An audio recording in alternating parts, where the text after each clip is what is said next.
ద్వితీయ ఉపదేశ కాండము గ్రంథము 10వ అధ్యాయము ధ్యానము. ఈ అధ్యాయమున వ్రాయబడిన వచనముల సంఖ్య 22. ఈ అధ్యాయములో ప్రధానముగా చర్చించబడిన ప్రధాన అంశాలు మీ ముందుంచుతున్నాను. తదుపరి వచన ధ్యానం. 10వ అధ్యాయం మొదటి 5 వచనాల్లో దేవుడైన యెహోవా మోషేతో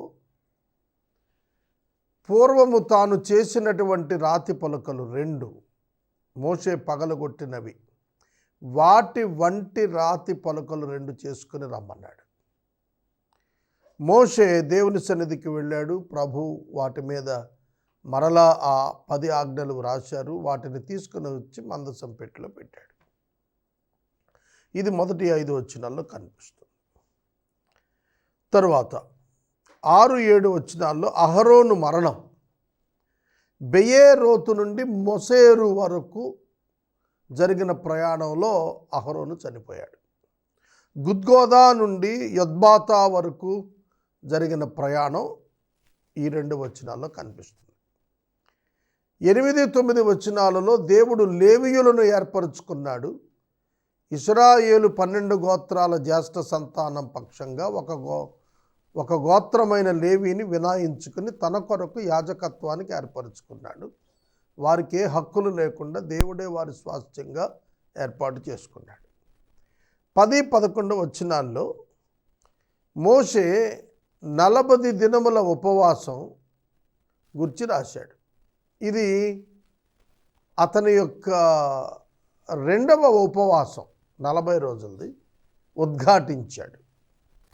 12-13 వచనాల్లో దేవుడు ఇశ్రాయేలీల నుండి కొన్ని విషయాలు ఆశించాడు, రిక్వైర్ చేశాడు. అవేమిటంటే నడుచుట, భయపడుట, ప్రేమించుట, సేవించుట, అనుసరించుట అనేవి.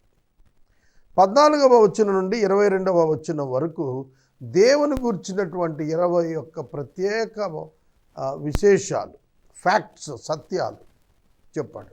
7 ఇజ్రాయేలుకి ఇచ్చిన ఆజ్ఞలు చెప్పాడు. ఇలా ఈ యొక్క అధ్యాయం అంతా కూడాను కొనసాగింది. ఇక మొదటి వచనం నుండి వాక్యాన్ని మనం ధ్యానము చేసుకుందాం. ఆ కాలమందు యెహోవా మునుపటి వాటి వంటి 2 రాతి పలకలను నీవు చెక్కుకొని కొండ ఎక్కి నా యొద్దకు రమ్ము, మరియు నీవు ఒక కర్ర మందసమును చేసుకొనవలెను. చూడండి, మోషే దేవుని సన్నిధిలో మొదట 40 దినాలు అనగా దేవుడు స్వయంగా తాను చెక్కి తాను వ్రాసి ఇచ్చిన రాతి పలకలు ఏవైతే మోషే పగలగొట్టాడో ఆ 40 డేస్లో మోషేకి పరలోకము యొక్క నమూనా చూయించాడు. ఒక మాటలో చెప్పాలంటే దేవుని యొక్క మహాదయాపూర్వక సంకల్పంలో ఆయన ఏదైతే ప్రణాళిక చేశాడో ఆ ప్రణాళిక సంపూర్ణత దృశ్య రూపంగా మోషేకు చూపించాడు. అంటే నథింగ్ బట్ క్రైస్ట్. పరలోక రాజ్యంలో ఏదైతే ఆయన చిత్తం నెరవేరుతుందో అలానే భూమి మీద ఇజ్రాయేలు రాజ్యంలో కూడా నెరవేరటానికి తన ప్రజెన్స్ ఎట్లుందో అలాగే మానవుల విమోచనార్థం దేవుని ప్రణాళిక ఏదైతే ఉందో దానికి ఛాయారూపం వర్ణించబడింది. కాబట్టి ఈ ప్రత్యక్ష గుడారం ముందు చూశారు. ఏది ప్రజల మధ్యన దేవుడు కోరుకున్నటువంటి స్థలం. ఆ స్థలంలో తెరలతో కూడిన మందిరం, ఆ మందిరంలో ఉంచబడిన వస్తువులు, ఇవన్నీ కూడా క్రీస్తును, ఆయన విమోచన పథకాన్ని సూచిస్తాయి. అది మోషేకి దేవుడు ముందుగా చూపించారు కొండ మీదే. మందసం అంటే ఎట్లుంటుంది, దాన్ని ఎట్లా కిందకి వెళ్ళినాక చేయాలి, ఆ మోడల్ కొండ మీద దర్శనంలో ప్రభు చూపించారు అతనికి. అలాగే ప్రత్యక్ష గుడారం ఎలా ఉంటుంది, అతి పరిశుద్ధ స్థలం ఎట్లుంటుంది, అతి పరిశుద్ధ స్థలములో ఉంచబడవలసినటువంటి మందసములోని వస్తువులు ఎట్లుంటాయి, ఇదంతా కూడా క్రీస్తును గుర్చినటువంటి ప్రత్యక్షత ఛాయ. నేను వివరించుకుంటూ వెళతాను, మీకు అర్థమవుతుంది. కనుక ఇవన్నీ కూడాను ప్రభు మందసం పెట్టిని మొదట చేయమని చెప్పారు. ఆ మందసం పెట్టి చేసుకుని అప్పుడు పైకి వెళ్ళాడు. రాగానే ఆ రాతి పలకలు మందసం పెట్టిలో ఉంచాడు. ఇది మనకు నిర్గమాకాండము 37వ అధ్యాయం మొదటి 9 వచనాల్లో మందసం కర్రతో చేసుకోమన్న దాని వివరణగా అనిపిస్తుంది. చదువుకోండి. ఆ కాలమందు యెహోవా. చూస్తున్నారా, బైబిల్ ఇస్ ద హిస్టరీ అంటానికి రుజువు ఏంటంటే time, place and person. Time, place and person, కాలము, స్థలము మరియు వ్యక్తి, ఈ మూడింటిని చెప్పినప్పుడే అది చరిత్ర అవుతుంది, రుజువైన చరిత్ర అవుతుంది. Particular period, particular place, particular people, that is history. కనుక బైబిల్ ప్రూవెన్ హిస్టరీ అంటానికి ఆ కాలమందు యెహోవా మోషేతో మాట్లాడాడు. అది అరణ్యం యాత్రలో సంభవించిన సంభవం అనేది మనకు అర్థమవుతుంది. నీవు పగలగొట్టిన మొదటి పలకల మీద ఉన్న మాటలను నేను ఈ పలకల మీద వ్రాసిన తర్వాత నీవు ఆ మందసములో వాటిని ఉంచాలి అని నాతో చెప్పాడు. కాబట్టి నేను తుమ్మకర్రతో ఒక మందసం చేయించి మునుపటి వాటి వంటి 2 రాతి పలకలు చెక్కి ఆ 2 పలకలను చేతబట్టుకుని కొండ ఎక్కి తిని. అదేనా, మందసాన్ని చేయించిన తర్వాత మునుపటి వంటి 2 రాతి పలకలను నేను చెక్కుని అవి చేతబట్టుకుని కొండెక్కాను. అక్కడ మళ్ళా సెకండ్ 40 days ఉన్నాడు, మళ్ళా 40 రోజులు ఉన్నాడు. ఆ సమాజ దినమున ఆ కొండ మీద అగ్ని మధ్య నుండి తాను మీతో పలికిన 10 ఆజ్ఞలను మునుపు వ్రాసినట్లు యెహోవా ఆ పలకల మీద వ్రాసెను. చూస్తున్నారా, యెహోవా అదే 10 ఆజ్ఞలను మోషే తీసుకుని వెళ్ళినటువంటి రాతి పలకల మీద తిరిగి వ్రాశాడు. యెహోవా వాటిని నాకు ఇచ్చిన తరువాత నేను తిరిగి కొండ దిగి వచ్చి తిని. చూడండి ఎంత క్లియర్గా ఉన్నవో. యెహోవా ఆ 2 రాతి పలకలను మోషేకి తిరిగి ఇచ్చాడు, రాసి తిరిగి ఇచ్చాడు. కమ్యూనికేషన్ ఎంత క్లియర్గా ఉందో చూడండి. వాటిని తీసుకొని నేను కొండ దిగి వచ్చాను. నేను చేసిన మందసములో ఆ పలకలు ఉంచాను. యెహోవా నాకు ఆజ్ఞాపించినట్లు వాటిని దానిలో ఉంచి తిని. చూస్తున్నారా, ఇశ్రాయేలీయులు 2వ తరము వారు ఈ ప్రత్యేకమైన వర్తమానం వింటున్నప్పటికే 38 years బ్యాక్ ఈ ఇన్సిడెంట్ జరిగింది. 38 సంవత్సరాల క్రితమే ఈ ఇన్సిడెంట్ జరిగింది, మందసంలో ఆ 2 రాతి పలకలను ఉంచటం. కనుక మందసంలో మందసము పెట్టిలో ఆ రాతి పలకలు ఉన్నాయి. అది అతి పరిశుద్ధ స్థలంలో ఉంచబడేటువంటి ప్రక్రియ. వారి కనుల ఎదుట కనబడుతున్నటువంటి మందసం, గుడారం, మందసంలోని రాతి పలకలు ఎప్పుడు ఉంచాడంటే మోషే 38 years లాంగ్ పీరియడ్ వెనుక ఉంచాడు. వాటిని తర్వాత మళ్ళీ బయటికి తేలేదు, అక్కడే ఉంచాడు. నాకు ఆజ్ఞాపించినట్లు ఉంచి తిని. మీరు ప్రతి పదం బైబిల్లో అర్థం చేసుకోవాలి, పాయింట్అవుట్ చేసుకోవాలి. నాకు ఆజ్ఞాపించినట్లు నేను ఉంచి తిని. As per the commandment of God, as per the word of God, as per the instruction of God, I did it. మనం ప్రతి దినము మనం చేసే ప్రతి పని కూడా దేవుని యొక్క మాట చొప్పున చేసినప్పుడు అది ఫలభరితంగా ఉంటుంది, స్థిరంగా ఉంటుంది. ఇది మనం మర్చిపోకూడదు. ఆజ్ఞ ప్రకారం జీవించటం మోషే తూచా తప్పకుండా పాటించి చూపించాడు. అది మనకు చక్కటి మాదిరి. 6-7 వచనాల్లో ఇశ్రాయేలీయులు యహకానీయులదైన బెయోరోతు నుండి బయలుదేరి మొసేరు వరకు వచ్చినప్పుడు అక్కడ అహరోను చనిపోయి పాతిపెట్టబడెను. అతను కుమారుడైన ఎలియాజరు అతనికి ప్రతిగా యాజకుడు ఆయను. ఈ సందర్భం మనకు సంఖ్యాకాండము గ్రంథము 20వ అధ్యాయములో కనిపిస్తుంది. 20వ అధ్యాయంలో మనకు 22వ వచనం మొదలు 29వ వచనం వరకు ఈ మాటలు ఉన్నాయి. ఇశ్రాయేలీయుల సర్వ సమాజము కాదేశు నుండి సాగి హోరు కొండకు వచ్చారు. యెహోవా ఎదోము పొలిమేరల వద్దన హోరు కొండలో మోషే అహరోనుతో ఇలా సెలవిచ్చారు. అహరోను తన పితరుల యొద్దకు చేర్చబడతాడు. మెరీబా నీళ్ల యొద్ద మీరు నా మాట వెనుక నా మీద తిరుగుబాటు చేసి గనుక ఇశ్రాయేలు దేశమందు ఇతడు ప్రవేశింపడు. నీవు అహరోను కుమారుడైన ఎలియాజరును తోడుకుని హోరు కొండ ఎక్కి అహరోను వస్త్రాలు తీసి అతని కుమారుడు ఎలియాజరుకు తొడిగించు. అహరోను తన పితరులతో చేర్చబడి అక్కడ చనిపోతాడు. యెహోవా ఆజ్ఞాపించినట్లు మోషే చేశాను. అర్థమవుతుందా? అహరోను చనిపోవటానికి కారణం మెరీబా జలముల యొద్ద వివాదము. మెరీబా జలముల యొద్ద ఏం చేశారు? మోషే అహరోనులు ప్రజలతో అన్నారు, మీ కొరకు మేము ఈ బండ నుండి నీళ్లు రప్పించవలెనా.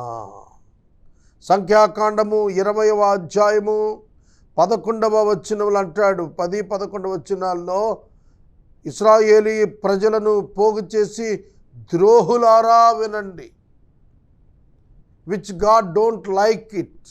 ద్రోహులారా అని పిలవచ్చా ఒక సేవకుడు దేవుని సమాజాన్ని? ద్రోహులారా వినండి, నేను నా బైబిల్లో రెడ్డింగ్తో నేను రౌండప్ చేశాను ఈ మాటలు. ఈ బండ నుండి మీ కొరకు నీళ్లు రప్పింపవలెనా? ఎవరు రప్పిస్తారు? దేవుడు రప్పిస్తాడు. కానీ వీరిద్దరు అంటున్నారు, మేము రప్పింపవలెనా. They are taking the place of God. దేవుని యొక్క స్థానాన్ని వీరు దొంగిలిస్తున్నారు. మోషే చెయ్యెత్తి 2 మార్లు తన కర్రతో ఆ బండను కొట్టగా నీళ్లు సమృద్ధిగా ప్రవహించెను.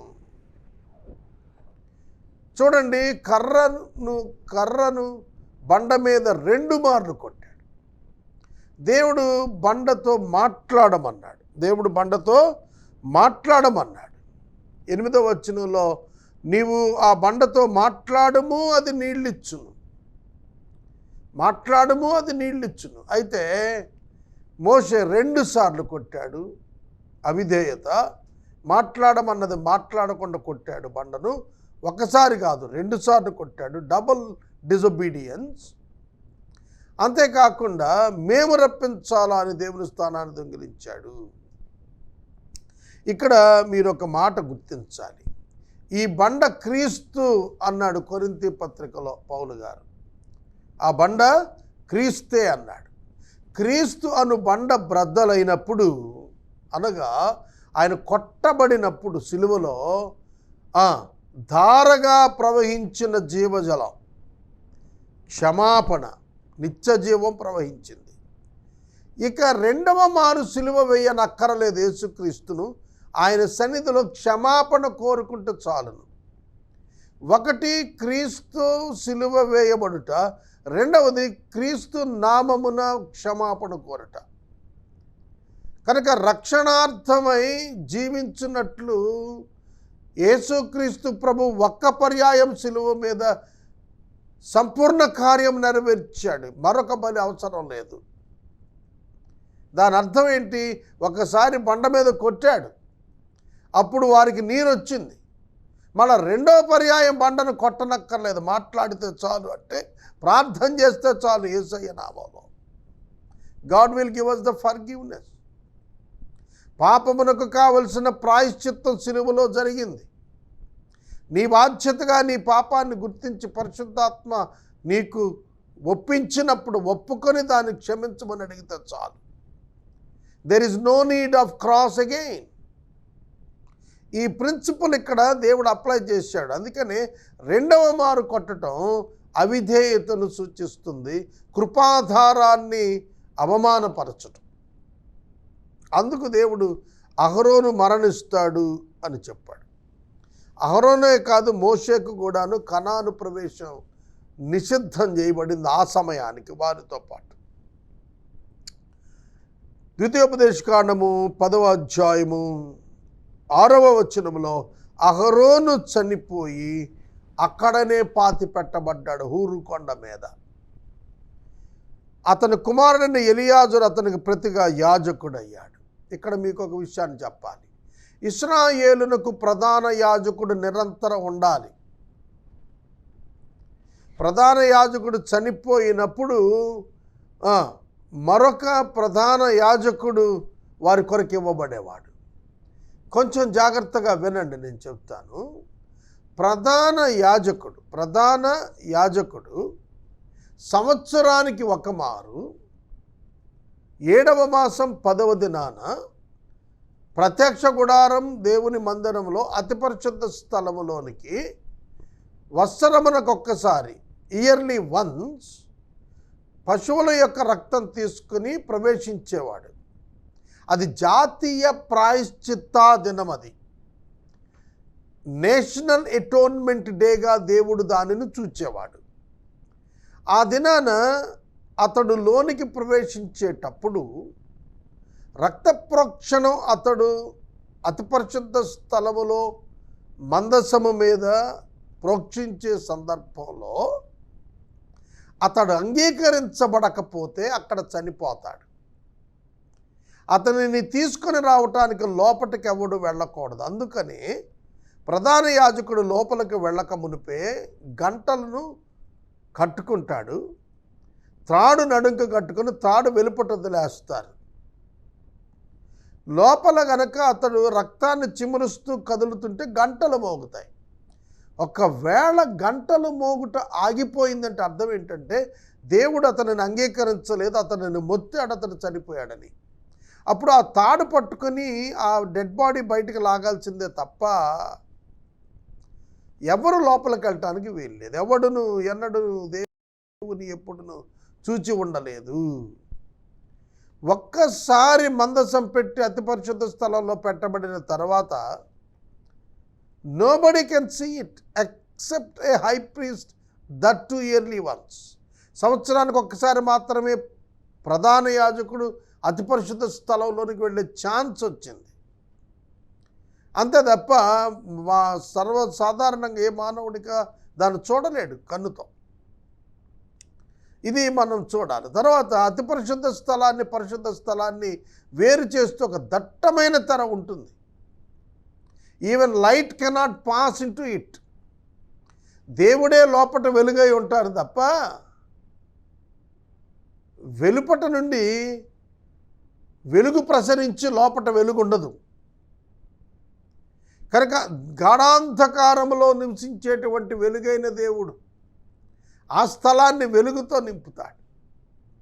కానీ ఇదంతా ఒక ప్రత్యేకమైన ప్రక్రియగా కనిపిస్తుంది మనకు. అహరోను మరణించటం, ప్రధాన యాజకుడి మరణం, ఎలియాజరుకి ఆ వస్త్రధారణ ధరించి ప్రతిష్ఠించటం, ప్రధాన యాజకుడు ఉండటం. కనుక ప్రధాన యాజకుడుగా అహరోను యొక్క శిరస్త్రాణం తీసి ఎలియాజరు అతను 3వ కుమారుడు, నాదాబు అబీహులు చనిపోయారు కదా, ఎలియాజరుకు ఆధిక్యత దక్కింది. ఒక్కొక్క ప్రధాన యాజక వస్త్రం ఒక్కొక్కటి తీసి ఎలియాజరుకు తగిలించిన తర్వాత అహరోను చనిపోయాడు. అయితే ప్రధాన యాజకుడు జీవించున్నాడు. కాబట్టి ఆ దినం నుండి ఇజ్రాయేలు కొరకు ఎలియాజరు ప్రధాన యాజకుడిగా తను జీవించిన కాలం అంతా ఉన్నాడు. అతని వంశంలో నుండే ప్రధాన యాజకులు కంటిన్యూస్గా యేసుక్రీస్తు ప్రభువు కాలం వరకు కూడా వచ్చారు. అందుకని అది అహరోను క్రమం, అహరోను క్రమం. అది అహరోను క్రమం చొప్పున అంటే ఎవ్రీ ఇయర్, సంవత్సరానికి ఒక్కసారి ప్రధాన యాజకుడు అతి పరిశుద్ధ స్థలంలోకి వెళ్ళేటట్లుగా ఆ ప్రధాన యాజకత్వం వారికి ఇవ్వబడింది. ఈ సంగతి ఇక్కడ నేను రిమైండ్ చేయకుండా ఎదరకెళ్ళటం మంచిది కాదని మీకు ఈ వివరణ ఇచ్చాను. ప్రతిగా యాజకుడు అయ్యాడు, యాజకుడు ప్రతిగా యాజకుడు. అహరోను ప్రధాన యాజకుడు, అహరోను తరువాత అతని కుమారుడు ఎలియాజరు అతనికి ప్రతిగా యాజకుడయ్యాడు. He pleads on behalf of people before God. దేవుని ఎదుట ప్రజల కొరకు విజ్ఞాపన చేసేవాడు యాజకుడు. అర్థమవుతుందా? బలి సమర్పించేవాడు యాజకుడు, రక్తాన్ని ప్రోక్షించేవాడు యాజకుడు. ఇది హస్తకృత ఆలయం. హస్తకృతం ఆలయం కాని పరలోకంలో కోడెల రక్తం కాక స్వరక్తంతో ప్రవేశించిన ప్రధాన యాజకుడు యేసుక్రీస్తు ప్రభు. తర్వాత 8వ వచనం, నేటి వరకు జరుగునట్లు యెహోవా నిబంధన మందసమును మోయుటకు, యెహోవా సన్నిధిని నిలుచుటకు, ఆయనను సేవించి ఆయన నామమును బట్టి దీవించుటకు లేవీ గోత్రపు వారిని ఆ కాలమున యెహోవా ఏర్పాటు చేసుకున్నాడు. లేవీయులు జ్యేష్ఠ సంతానానికి ప్రతిగా 12 గోత్రాలలోని జ్యేష్ఠుల పక్షంగా లేవీ గోత్రాన్ని దేవుడు వినాయించాడు, సెపరేట్ చేశాడు. చేసి వాళ్ళకు కొన్ని బాధ్యతలు ఇచ్చాడు. ఏమిటట ఆ బాధ్యతలు? 1 నిబంధన మందసం మోయుట. లేవీ కుమారులు 3, కహాతీయులు, గెర్షోనీయులు, మెరారీయులు అనే 3. ఆ 3కి కూడా ఉన్న విధులన్నీ లెవియాకాండంలో చాలా వివరంగా చెప్పబడ్డాయి. ఆ 3 ఫ్యామిలీస్ ఏమేం పనులు చేయాలో చాలా వివరంగా చెప్పుకుంటూ వచ్చాడు. మోత పనులకు ఎవరు, ఆరాధనకు ఎవరు, శుద్ధి కార్యక్రమాలకు ఎవరు, ఇవన్నీ వివరాలు ఇవ్వబడ్డాయి. కనుక ఇక్కడ మీరు చూసినట్లయితే 1 మందసాన్ని మోయుట, 2వది దేవుని సన్నిధిలో నిలుచుట, 3వది ప్రజలను దేవుని పేరిట దీవించుట. అదవుతుందా? లేవీయులు యాజకులుగా దేవుని ఎదుట సేవ చేయాలి. దేవునికి సేవ చేస్తున్నారు, దేవుని ఎదుట సేవ చేస్తున్నారు. వీరు చేయాల్సింది ఏంటంటే ఆ మందసాన్ని మొయ్యాలి, ప్రజలను దీవించాలి, ప్రజల కొరకు దేవుని సన్నిధానములో నిలువాలి. It's very dangerous job. యెహోవా సన్నిధిలో నిలుచుట అంటే a game playing at the power house. ఆ శక్తివంతమైనటువంటి దేవుని యొద్ద నిలుచుట అంటే చాలా పవిత్రంగా, పరిశుద్ధంగా, చెప్పినది చెప్పినట్టు చేస్తూ ఉండాల్సిందే. ఎక్కడైనా తేడా వస్తే చచ్చిపోతారు. కాబట్టి ఈ ప్రక్రియ చాలా అద్భుతమైనటువంటి ప్రక్రియ. 9వ వచనం, కాబట్టి తమ సహోదరులతో పాటు లేవీయులు స్వాస్థ్యమును పొందలేదు. ఏ స్వాస్థ్యము పొందలేదు. కాబట్టి దేనిని బట్టి? దేవుడే వారికి స్వాస్థ్యమైన కారణము చేత, దేవుడే వారికి స్వాస్థ్యమైన కారణము చేత వారికి సొంత ఆస్తి లేదు. ఆనాటి లేవీయులు ఈనాటి క్రైస్తవులకు చక్కటి ఎగ్జాంపుల్. కానీ వారికి ఆస్తి వ్యక్తిగతంగా లేకపోయినా వారికి ఆస్తి ఇవ్వబడింది. ఎలాగునా? మిగిలిన 12 గోత్రాల వారు పనిచేసి తెచ్చిన వాటిలో 10వ భాగం. 12 గోత్రాలు 12 పదులు లేవీయులకు ఇస్తే 120 పనిచేసి వచ్చిన వారికి 90% వాడుకోటాకుంది. కానీ లేవీయునికి 120 రూపీస్ ఉంది. కనుక లేవీయులు మిగతా వారి కంటే ఎక్కువగా ఉండాలి. ఇది దేవుడు కోరుతున్నటువంటిది. దేవుని సేవకుడు విశ్వాసుల కంటే బలమైన వానిగా, స్థిరమైనటువంటి వానిగా, ఘనమైన వానిగా ఉండాలి. అది దేవుని యొక్క ఏర్పాటులోని భాగమే. ఆ తర్వాత వారు నివసించేటువంటి ఇండ్లు ఉచితంగా ఇవ్వబడినవే, వారు పొలము చేసుకునేది ఉచితంగా ఇవ్వబడినదే. కనుక వారు పనులు చేయుట కొరకు కాదు, ఆరాధన చేయుట కొరకు తమను తాము ప్రత్యేకించుకున్నారు. వారు దేవుని పక్షముగా దేవుని పేరిట ప్రజలను దీవించటానికే ఉన్నారు. ట్రూ క్రిస్టియన్ కూడాను ఈ విధంగానే ఉంటాడు. ఓల్డ్ టెస్టిమెంట్లో కింగ్స్ వేరు, ప్రీస్ట్స్ వేరు. ఓల్డ్ టెస్టిమెంట్లో పాత నిబంధనలో యాజకులు లేవీయులు, రాజులు యూదా గోత్రం వారు. యెరూషలేమును పరిపాలించిన 19 మంది రాజులు యూదా గోత్రమే. కాబట్టి kings are from Judah and the Levites are from Levi. అయితే న్యూ టెస్ట్మెంట్లో వీరిద్దరిని కలిపాడు, యాజకుడును రాజును. యాజకుడును రాజును అనగా దేవుని ఎదుట నిలుచువాడును, ప్రజలకు సంరక్షకుడుగా నిలుచువాడును ఒక క్రైస్తవుడు అవుతాడు. A true Christian is king and at the same time priest. నిజమైన క్రైస్తవుడు ఒకేసారి రాజుగా, యాజకునిగా దేవుని ఎదుట ఉంటాడు. ఇది చాలా ఆశ్చర్యకరమైనటువంటి దీవెనకరమైన పరిస్థితి. దేవునితో సంబంధం కలిగి దేవుని సేవలో ఉంటాడు, లోకములో తలగా ఉంటాడు. That is the nature of the Christian in New Testament. క్రొత్త నిబంధనలో క్రైస్తవునికి ఇది దేవుడిచ్చిన మహాకృపావరం. అయితే మనం దానిని అర్థం చేసుకోలేదు, మన జీవితాల్లో ఆ పవర్ కనపడటం లేదు. నేను ఈ వచనం దగ్గర ఇంత వివరణ ఇచ్చాను మీకు. ఇక 9వ వచనంలో ఏ స్వాస్థ్యం వారు పొందలేదు, యెహోవా వారితో చెప్పినట్లు యెహోవాయే వారికి స్వాస్థ్యము. కనుక మనం భూమి మీద దేనిని మన స్వాస్థ్యంగా భావించాం, దేవుడే మనకు స్వాస్థ్యం. ఇది కేవలం దైవ సేవకులకే వర్తిస్తుంది అనుకోకండి పొరపాటున. ఇది క్రైస్తవులందరికీ వర్తిస్తుంది. ఏ క్రైస్తవుడు తన కొరకు భూమి మీద బతకడు. తనను బ్రతికించిన, రక్షించిన దేవుని కొరకు భూమి మీద బ్రతుకుతాడు. లోకస్తులు లోకం కొరకు బ్రతుకుతారు, కానీ దేవుని ప్రజలు దేవుని కొరకే ఈ భూమి మీద బ్రతుకుతారు. వారి గోల్స్ వేరు, వారి యొక్క గమ్యము వేరు.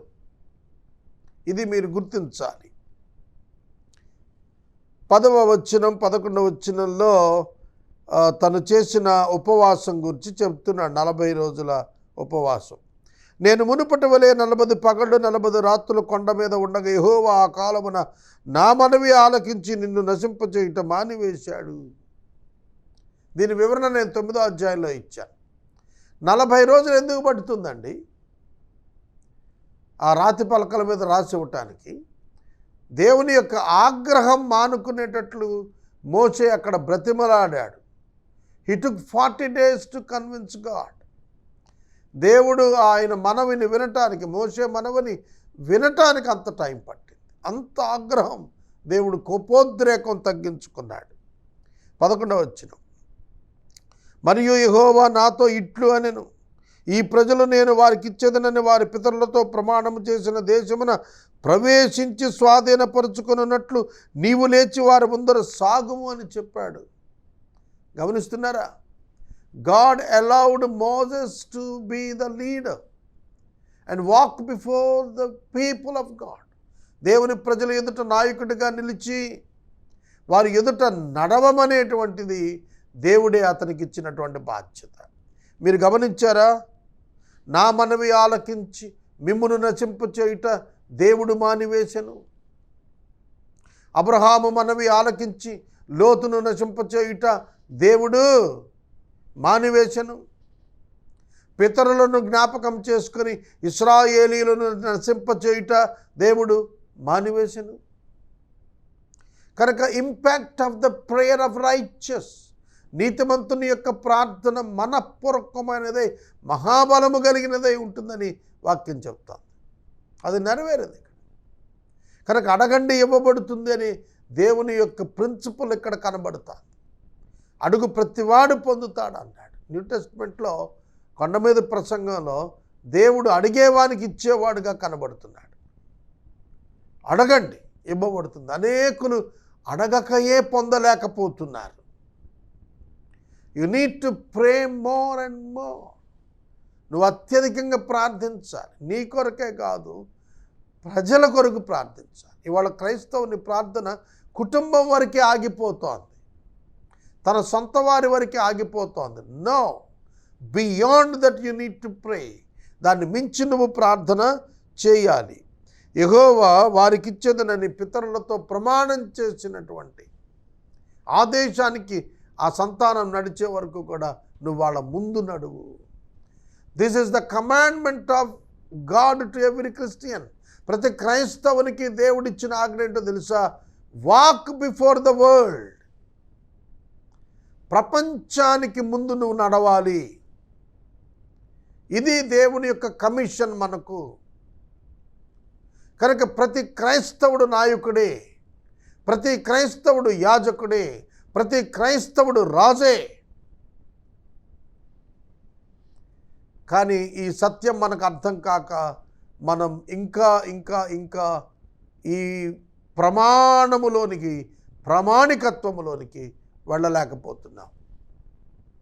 We are not up to the God's measurement. దేవుని యొక్క ప్రమాణములోనికి రాలేకపోతున్నాం.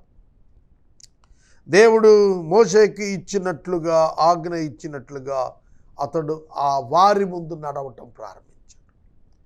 38 లాంగ్ ఇయర్స్ ప్రభు మోషేకి ఆజ్ఞ ఇచ్చిన తర్వాత అతడు నడిచాడు. ఇక 12వ వచనము 13వ వచనాల్లో దేవుడు హిజ్ రిక్వైర్మెంట్స్ అనౌన్స్డ్. తను ప్రజల నుండి ఏం కోరుతున్నాడు, ఏం ఆశిస్తున్నాడో చెప్పేశాడు. కాబట్టి ఇశ్రాయేలు, దేనిని బట్టి ఇశ్రాయేలు? నిన్ను నేను ఏర్పరచుకున్నాను కాబట్టి ఇశ్రాయేలు, నీ దేవుడైన యెహోవాకు భయపడు. నెంబర్ 1. నెంబర్ 2, ఆయన మార్గాల్లో నడువు. నెంబర్ 3, ఆయన్ని ప్రేమించు. నెంబర్ 4, ఆయన ఆజ్ఞలను అనుసరించి నడుచుకో. నెంబర్ 5, ఆయనను సేవించు. ఆయనను సేవించు, ప్రేమించు, సేవించు, నడువు. 5 ఆజ్ఞలు ఇస్తున్నాడు. 5 ఆజ్ఞలు ఇస్తున్నాడు. ప్రియమైన దేవుని బిడ్డలారా, మొదట భయపడాలి. ఆయనకు భయపడాలి. యెహోవాకు భయపడాలి. ఆయన శిక్షిస్తాడని కాదు భయపడాల్సింది నువ్వు, ఆయన ప్రమాణము ఎక్కడ దెబ్బతింటుంది అన్నట్టు భయపడాలి. ఆయన బిడ్డగా నువ్వు ఎక్కడ ఆయనకు అవమానం తెస్తావని భయపడాలి. ఆయన శిక్షిస్తాడని కాదు నువ్వు భయపడాల్సింది, ఆయన ప్రమాణాన్ని నువ్వు చూపించలేకపోతున్నానా అని భయపడాలి. అర్థమవుతుందా? ఒక రాజు భిక్షగాడిలా ఉంటే ఎట్లా? రాజుగా ఉండటానికి భయంతో దాన్ని కొనసాగించాలి. అందుకని పౌలు గారు అంటాడు, మీకు అనుగ్రహించిన రక్షణను భయముతో వణుకుతో కొనసాగించండి అన్నాడు. What is that salvation? Kingship and priesthood. రక్షణ ఏమిటి? నువ్వు పొందిన రక్షణలో నీకు ఇవ్వబడింది ఏమిటో తెలుసా? యాజకత్వము, రాజరికము. దీనిని కొనసాగించాలి. దాని కొరకు నువ్వు దేవునికి భయపడాలి. దాని కొరకు నువ్వు దేవునికి భయపడాలి. ఆయన మార్గాల్లో అన్నింటిలో నడుచుకో, కొన్నింటిలో కాదు. ఆయన మార్గాలు అన్నింటిలో నడవాలి. 3, ఆయనను ప్రేమించాలి. 4, ఆయన్ని సేవించాలి. ఎట్లా? పూర్ణాత్మతో, పూర్ణ మనసుతో యెహోవాను, నీ దేవుడని యెహోవాను సేవించు. 5వది, నీ మేలు కొరకు నీడని నీకు ఆజ్ఞాపించిన ఆజ్ఞలు కట్టడలు అనుసరించి నడుచుకో. అనుసరించి నడుచుకో. ఇది కాక మరి ఏమడుగుతున్నాడయ్యా దేవుడు నిన్ను? This is what God demands, requires from you as a Christian. దేవునికి భయపడు, దేవుని సేవించు, దేవుని మార్గంలో నడువు, దేవుని మార్గాలను అనుసరించు, దేవుని ప్రజలను నడిపించు. ఎప్పుడైతే ఇవి చేస్తావో ఇవి ఇంటర్నల్ క్యారెక్టర్ని బిల్డ్ చేస్తాయి. ఒక వ్యక్తి ఇంటర్నల్గా, అంతరంగంలో ఫామ్ అయితేనే ఎక్స్టర్నల్గా పనిచేయగలుగుతాడు. ఒక వ్యక్తి మొదట తాపీ మేస్త్రిగా స్కిల్డ్ అయితేనే ఆ పని చేయగలడు. డ్రైవింగ్ స్కిల్డ్ అయితేనే డ్రైవింగ్ చేయగలడు. ఒక వ్యక్తి బోధించాలంటే అది అతనిలో ఆ బోధ స్థిరపడి ఉండాలి, అప్పుడే బోధించగలుగుతాడు. కాబట్టి ఇక్కడ కూడాను వారికి ఏం చెబుతున్నాడంటే, నీవు సమాజంలోకి వెళ్ళినప్పుడు నువ్వు ప్రత్యేకంగా కనపడతావు, నువ్వు ఇలా ఉండాలి అని కోరుతున్నాడు.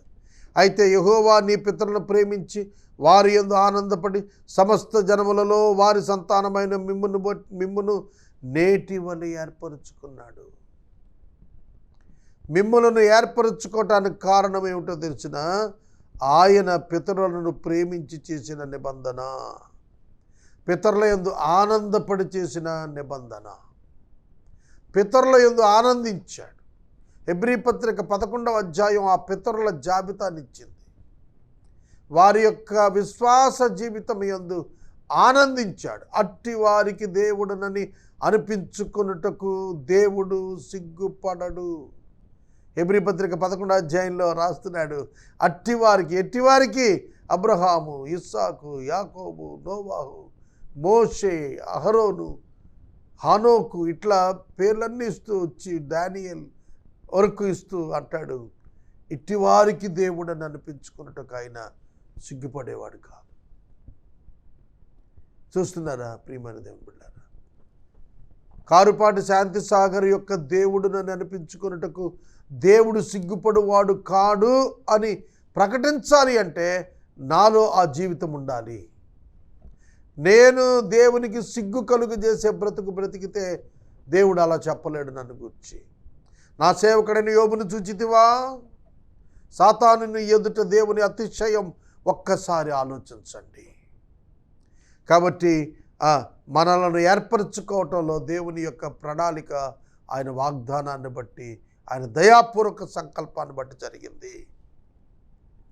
16వ వచనము మనకు, కాబట్టి మీరు సున్నతి లేని మీ హృదయమునకు సున్నతి చేసుకొని ఇక మీదట ముష్కరులు కాకుండా హృదయ సున్నతి. ఇశ్రాయేలీయులకు దేవుడు సున్నతి ఆచారాన్ని ఇచ్చాడు. ఎక్కడ? అబ్రహాముతో దేవుడు చెప్పాడు, నీవును ఇష్మాయేలును నీ ఇంట ఉన్న పనివారును అందరూ సున్నతి పొందండి అన్నాడు. ఏకకాలమున ఒకే దినమున వారందరూ సున్నతి పొందారు. సున్నతి వారిని ప్రత్యేకించింది మిగతా ప్రజల నుండి, మిగతా పురుషుల నుండి ప్రత్యేకించబడిన వారుగా సున్నతి చేయబడిన వారు కనబడతారు. కనుక ఇక్కడ దేవుడు కోరుతున్నది శారీరక సున్నత, హృదయ సున్నతియా? అందరి హృదయాలు ఒకలా ఉంటే విశ్వసించినటువంటి క్రైస్తవుని హృదయం మరొకలా ఉండాలి. అందుకే ఆ హృదయం కత్తిరించబడిన హృదయం. సున్నతి కత్తిరించబడిన చర్మం, హృదయ సున్నతి కత్తిరించబడిన హృదయం. అంటే it is specially moulded according to his plan and word. దేవుని యొక్క ప్రణాళిక వాక్కుల చొప్పున ఈ యొక్క హృదయము మార్చబడింది, మోల్డ్ చేయబడింది, సిద్ధం చేయబడింది. అంతేకాదు అది అమర్చబడింది అనేది మనకు తెలుస్తుంది. అందుకనే మారు మనసు పొందినవాడు వేరు, మారు మనసు పొందని వారు వేరు. ఈ లోకంలో మారు మనసు పొందని వారు, మారు మనసు పొందినవారు రెండు గుంపులు.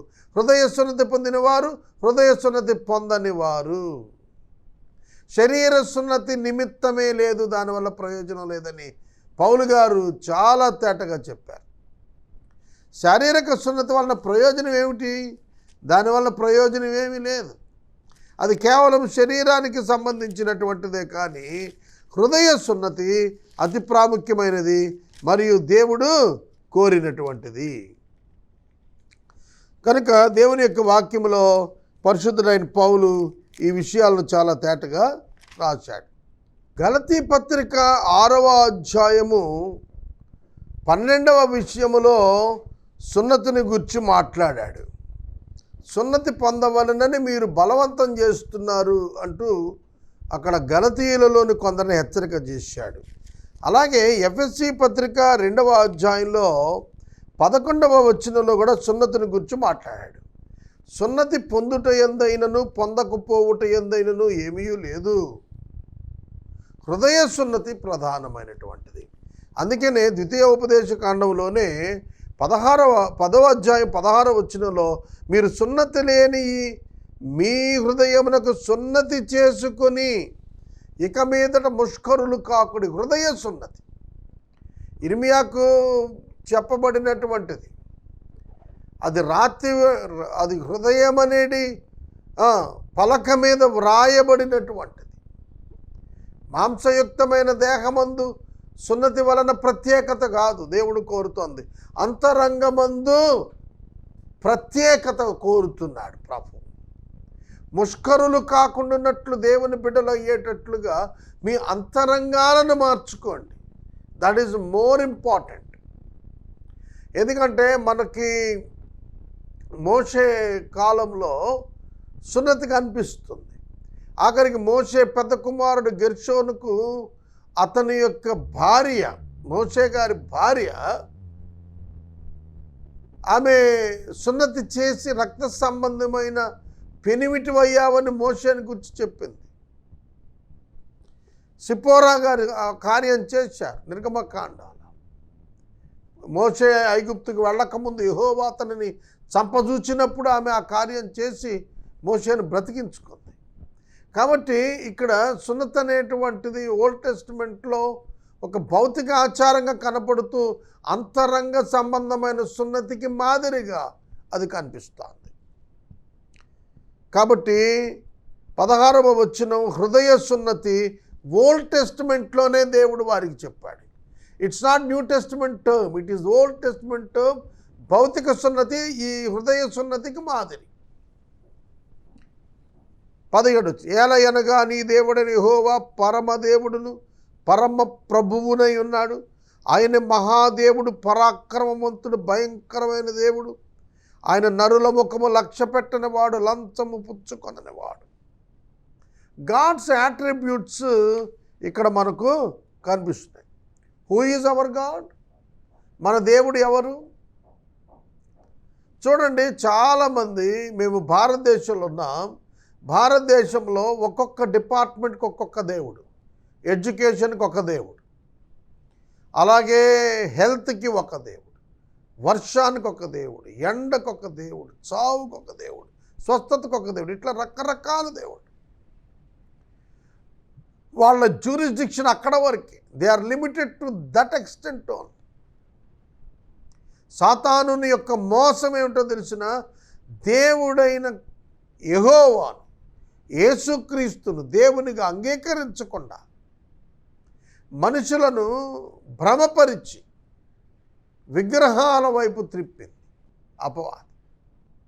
మనుషులు తమకు కావలసిన వాటిని దేవుని ఎదుగు పొందినట్లుగా పర్వర్ట్ అయిన తరువాత వాళ్ళు దేనికి దానికే దేవుళ్ళని ఏర్పాటు చేసుకున్నారు. ఐగుప్తు దేశంలో 10 దేవతలు ఉన్నాయి. నీటికి ఒక దేవుడు, అగ్నికి ఒక దేవుడు, భూమికి ఒక దేవుడు.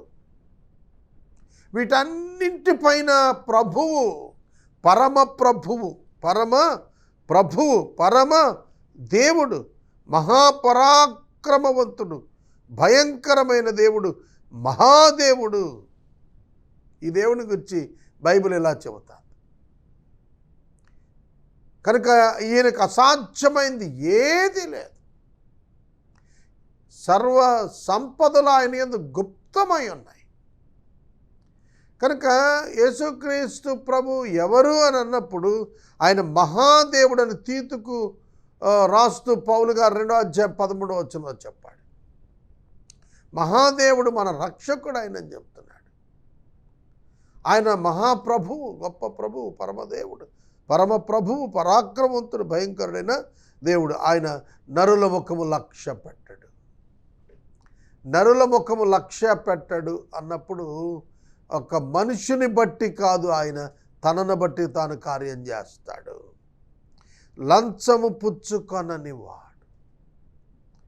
దేవుళ్ళ గురించి రాస్తూ ఈ మాట ఎందుకు రాశాడండి?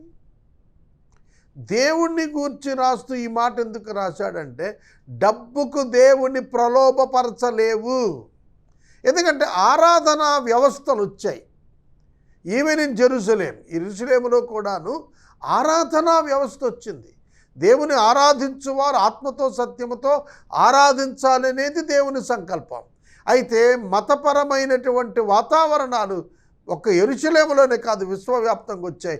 వాటన్నింటిలో ఆరాధన నిర్వర్తిస్తున్నటువంటి యాజకులు దేవుని స్థానంలో డబ్బును స్థాపించుకున్నారు. ఇజ్రాయేలులో సైతము దశమ భాగములు, ఇజ్రాయేలులో సైతము బలులు, కొన్ని ప్రత్యేకమైన పెద్దల ఆచారాలు దేవుణ్ణి తొలగించి డబ్బును దేవునిగా చేసుకున్న వారుగా మారారు. కనుక క్రైస్తవ్యంలో ఆ దుస్థితి లేదు. ఏ సేవకుడైనా డబ్బిస్తే దేవుడు నీకు పని చేస్తాడని చెప్తే వాడంతటి అబద్ధ బోధకుడు, దొంగ ఇంకొకడు లేడు. నువ్వు లంచం ఇచ్చి దేవుని చేత పని చేయించుకోవచ్చనే ఒక భావన తప్పు, పాపం, అది అవగాహన లోపం. అది కనుక నువ్వు కానుకలు ఇస్తే దేవుడు మేలు చేస్తాడు, నువ్వు ఇంత దశమ భాగం ఇస్తే దేవుడు నీకు ఈ కార్యం చేస్తాడు కాదు. దశమ భాగం ఎందుకు ఇస్తున్నాను తెలుసిన? కృతజ్ఞతగా ఇస్తున్నాం. దశమ భాగం కంటే ఎక్కువ ఇవ్వాలి క్రొత్త నిబంధన విశ్వాసుడు. ఎవరికి ఇవ్వాలి? దేవుని సేవ కొరకు ఇవ్వాలి. అది వేరే సబ్జెక్ట్ అనుకోండి, నేను అటు వెళ్ళను. ఇక ఆయన లంచము పుచ్చుకొనని వాడు అన్న దగ్గర ఒక ఉద్దేశం ఏమిటి అని అంటే, you cannot manipulate God with money. డబ్బులతో నువ్వు దేవుని కార్యాలు చూడలేవు. గారడీ సీమోను పరిశుద్ధాత్మ వరాన్ని డబ్బిచ్చి పొందాలనుకున్నాడు. నీ హృదయం దుష్టత్వంతో నిండిందని పేతురు గారు అతన్ని హెచ్చరిక చేశాడు అపోస్తుల కార్యం గ్రంథంలో. కనుక ఈ 18వ వచనం కదా, ఆయన తల్లిదండ్రులు లేని వారికి విధవరాలకి న్యాయము తీర్చి పరదేశియందు దయముంచి అన్న వస్త్రములు అనుగ్రహించువాడు. ఎలా అనుగ్రహిస్తాడు? తన ప్రజల ద్వారా ప్రజలకు. దేవుడు ఎలా ఇస్తాడు అంటే, దేవుడు ఆజ్ఞ ఇచ్చాడు తన ప్రజలకి, కాబట్టి ఆ ఆజ్ఞ ప్రకారం వారు ఇతరులకి ఇస్తారు. అది మనం నేర్చుకోవాలి. దేవుడు ఆకాశంలో కుమరించడు, తన ప్రజల ద్వారానే సహాయం చేస్తాడు. 18వ వచనము క్రైస్తవ సంఘానికి అతి ప్రధానమైనటువంటిది. మన దేవుడు అనాథలకు విధవరాండ్లకు న్యాయం తీరుస్తాడు, పరదేశులకు అన్న వస్త్రాలు అనుగ్రహించేటువంటి దేవుడు అన్నప్పుడు ఆయన జాలి కలిగినటువంటి దేవునిగా కనిపిస్తున్నాడు, దయగలిగినటువంటి వానిగా కనిపిస్తున్నాడు. ఈ 2 లక్షణాలు విశ్వాసి తప్పక కలిగి ఉండాలి. ద్వితీయోపదేశ కాండములో దేవుని యొక్క వాక్యం ఏం చెప్తుందో తెలుసునా? నేను ఇచ్చిన ఆజ్ఞలను పాటించిన ఎడల మీలో ఎవడు పేదవాడు? అర్థమవుతుందా?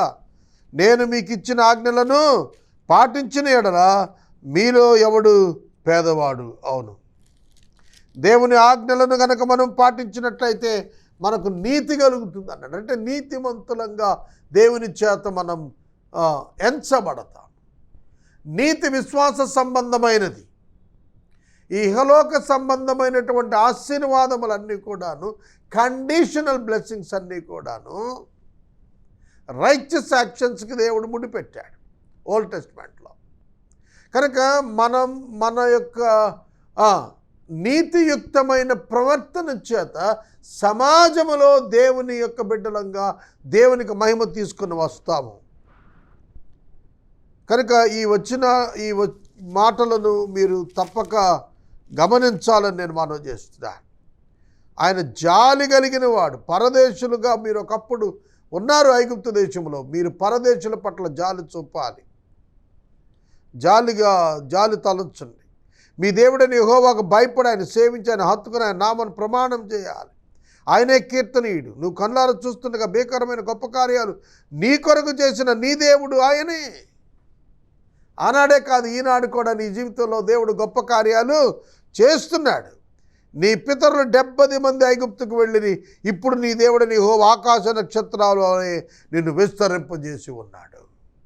70 మందే వెళ్ళారు.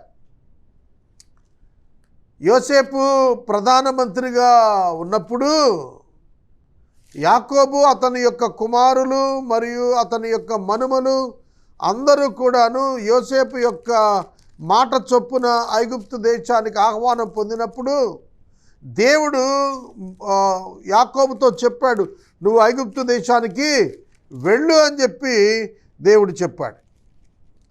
దేవుడు యాకోబుతో చెప్పాడు, ఐగుప్తు దేశానికి వెళ్ళు, నేను నీతో కూడా వస్తాను అని చెప్పి చెప్తున్నాడు. ప్రియమైన దేవుని బిడ్డలారా, ఆ మాట చొప్పున అక్కడికి వారు వెళ్ళారు.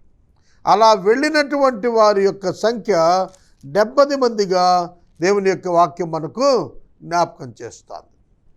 చూడండి, ఆదికాండం 46వ అధ్యాయము 26వ వచనము మొదలుకొని ఈ 70 మంది యొక్క వివరము మీకు కనిపిస్తుంది. ఇక్కడ 66 మంది యాకోబు కుమారులు మనుమలు లెక్కదేలారు. 67వ వాడు యాకోబు, 68 యోసేపు, 69 70 ఎఫ్రాయిము, మనష్షే అనేది మీకు చాలా స్పష్టంగా అర్థమవుతుంది. అతని యొక్క కుమారుల యొక్క సంఖ్య 46వ అధ్యాయంలో అతని మనవళ్ళ సంఖ్య ఇచ్చాడు. ఇది మనకు చాలా స్పష్టంగా మీరు 70 మంది వెళ్ళారు. ఎంతమంది వెళ్ళారు? 70 మంది వెళ్ళారు. యాకోబు కుటుంబపు వారందరూ 70 మంది. 70 మందిగా ఐగుప్తులోకి వెళ్ళారు. ఇప్పుడు 20 లక్షలు అయ్యారు. 6 లక్షల కాల్బలం, 20 లక్షల టోటల్ పాపులేషన్. మీరు అంతమందిగా వెళ్ళారు అని చెప్తున్నాడు. అర్థమవుతుంది? విస్తరింపజేసేటువంటి దేవుడు, వాగ్దానాలను నెరవేర్చేటువంటి దేవునిగా మనకు బైబిల్ గ్రంథంలో దేవుని మనకు తెలియజేస్తుంది. తర్వాత అపోస్తలుల కార్యముల గ్రంథము 7వ అధ్యాయం 14వ వచనంలో యోసేపు తన తండ్రి అయిన యాకోబును తన స్వజనులందరినీ తన యొద్దకు పిలిపించెను. వారు 75 యాకోబు ఐగుప్తునకు వెళ్ళెను. చూస్తున్నారా? 70 మంది వారు అక్కడ వెళ్ళినట్లుగా మనం చూస్తాం. ప్రియమైన దేవుని బిడ్డలారా, వారు విస్తరించినటువంటి ప్రోగ్రామింగ్కి కారణం ఏంటంటే అబ్రహామునకు దేవుడు చేసినటువంటి వాగ్దానం. ఆకాశ నక్షత్రాల వలె, సముద్రపు ఇసుక రేణువుల వలె నీ సంతానాన్ని చేస్తా అన్నాడు. ఆ విధంగా చేశాడు. వాగ్దానం నెరవేర్చే దేవుణ్ణి ఇప్పటికే మీరు చూశారు. ఎందుకంటే కారణం మీ సంఖ్య వాగ్దానం చేయబడినప్పుడు ఏ ఒక్కడూ లేడు, ఇస్సాకు లేడు. కానీ ఇప్పుడు మీరు ఇన్ని లక్షల మంది ఉన్నారు. This is the proof of God's existence. This is the proof of God's power and integrity and the character. దేవుని యొక్క యథార్థత, దేవుని వ్యక్తిత్వానికి ఇది ఒక గొప్ప రుజువు. అదేమనగా మీ సంఖ్యాబలం, దేవుని వాగ్దాన నెరవేర్పు. Every day, in every incident, in every Christian's life, God existed is the message. దేవుడు ఉన్నాడనేటువంటి సత్యాన్ని క్రైస్తవుని జీవితం క్షణక్షణం ప్రతి స్థలంలో రుజువు చేస్తుంది. 10వ అధ్యాయం ముగించుకుందాం.